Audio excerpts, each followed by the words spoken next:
മകം പൂരം ഉത്രത്തിൽ ആദ്യ 15 നാഴിക ഇവ ചേർന്ന് ചിങ്ങക്കൂറുകാർക്ക് പൂർണ്ണമായിട്ടത്ര അനുകൂലമായ സമയമല്ല ഈ ചിങ്ങമാസം.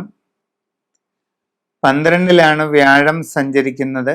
8-ൽ ശനി ഉണ്ട്. മനസ്സിൽ ഉദ്ദേശിക്കുന്നത് പോലെ കാര്യങ്ങൾ വേഗതയിൽ അനുകൂലമാകണമെന്നില്ല.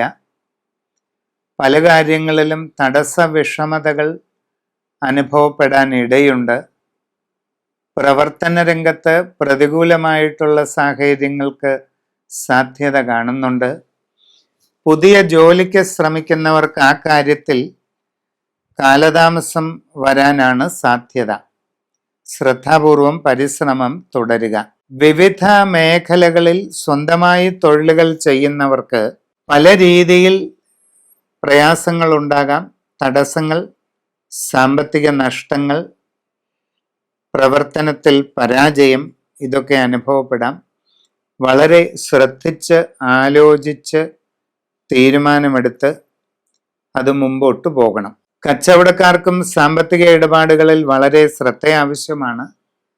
നഷ്ടങ്ങളോ പാഴ്ചെലവുകളോ ഒഴിവാക്കാൻ പ്രത്യേകം കരുതൽ ഉണ്ടായിരിക്കുക. യാത്രാക്ലേശം, അലച്ചിൽ, ഇതിനൊക്കെയുള്ള സാധ്യതയുണ്ട്. നിങ്ങളുടെ മനസ്സിനെ അസ്വസ്ഥപ്പെടുത്തുന്ന സാഹചര്യങ്ങളിൽ നിന്നും മാറി നിൽക്കാൻ ശ്രദ്ധിക്കണം.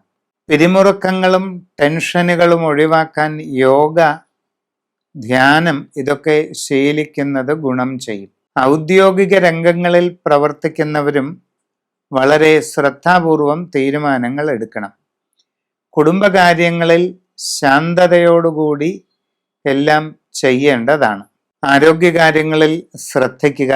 സമഗ്രവും സമ്പൂർണവുമായ ഒരു രാശിചിന്ത ചെയ്ത് ഏറ്റവും ഉചിതമായ പ്രതിവിധി കണ്ടെത്തി മുമ്പോട്ട് പോകേണ്ടതാണ്.